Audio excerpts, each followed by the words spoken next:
America Iran tension के बीच एक बड़ा दावा सामने आया है। ईरान ने रहस्यमयी विनाशक वेपन्स बनाए हैं। देखिए दत्ता सर, जो बात आप कह रहे थे वो खबर के रूप में सामने आ रही है। ईरान ने प्लाज्मा हथियार विकसित किया है। पेंटागन के हवाले से यह खबर सामने आ रही है।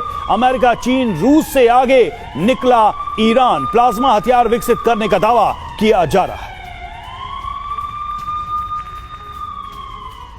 तो देखिए, ईरान का प्लाज्मा वेपन एटम से भी विनाशकारी है। दावा क्या है? सबसे पहले ये देखिए, ईरान ने महाविनाशकारी हथियार बनाया है। प्लाज्मा तकनीक में अमेरिका को पीछे छोड़ा, ये खबर सामने आ रही है। पेंटागन के मुख्य प्रवक्ता सीन पार्नेल का ये बयान सामने आया है। दुनिया की सबसे खतरनाक हथियार प्रणाली है ये। 2022 में प्लाज्मा वेपन बनाने के संकेत मिले थे। ये सोर्सेज के हवाले से जानकारी सामने आ रही है। प्लाज्मा वेपन की ताकत क्या है, क्यों कहा जा रहा है कि यह बहुत खतरनाक है? भविष्य के युद्ध से जुड़े ये हथियार हैं और इलेक्ट्रॉनिक वॉरफेयर को निष्क्रिय करती है। परमाणु ठिकानों को ध्वस्त करने में भी ये सक्षम है। दुश्मन के विमान को जलाकर राख कर देते हैं ये हथियार। अत्यधिक गर्मी, चुंबकीय शक्ति और गैस से हमला किया जाता है। बड़ी बातें, रूस, अमेरिका, चीन भी बना रहे हैं प्लाज्मा हथियार। कर्नल शैलेंद्र, सवाल यही है कि अगर ईरान के पास ये हथियार है तो क्या यह माना जाए कि एक कदम आगे है वो युद्ध की तैयारी में?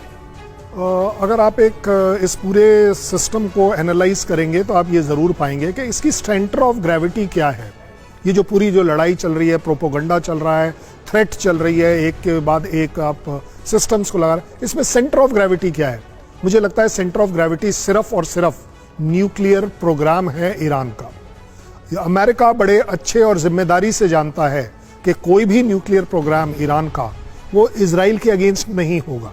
वो सिर्फ इजराइल के अगेंस्ट नहीं होगा, वो यूएस के अगेंस्ट होगा। अगर आप बाकी सारी चीजें देखें वो पेरिफेरल है। जहां तक प्लाज्मा जैसी बात आती है, plasma is a destructive weapon system, इसमें कोई डाउट नहीं है।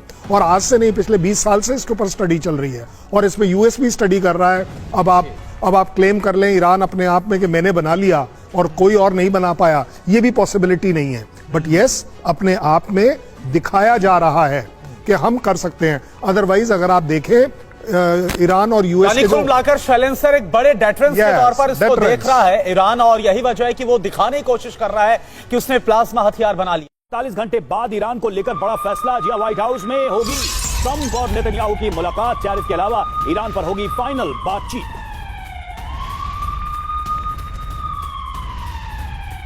मनीष, ये जो सिचुएशन हमें नजर आ रही है, अगर अमेरिकन पर्सपेक्टिव से देखिए टैरिफ वॉर एक तरीके से ट्रंप ने शुरू किया है और विश्लेषक ये मानते हैं कि अमेरिका के अंदर इन्फ्लेशन बढ़ने वाला है। इससे अमेरिकन इकोनॉमी पे भी दबाव पड़ेगा, स्लो डाउन आएगा, यानी एक आर्थिक बोझ वहां नजर आ रहा है। इस बीच किसी फ्रेश वॉर को शुरू करना और उसमें अमेरिका के संसाधनों को झोंकना, क्या वाकई में ट्रंप जैसे लीडर हैं, जैसे वो एक बिजनेस की तरह हर चीज को देखते हैं, वो इस वॉर को इनिशिएट करना चाहेंगे क्या?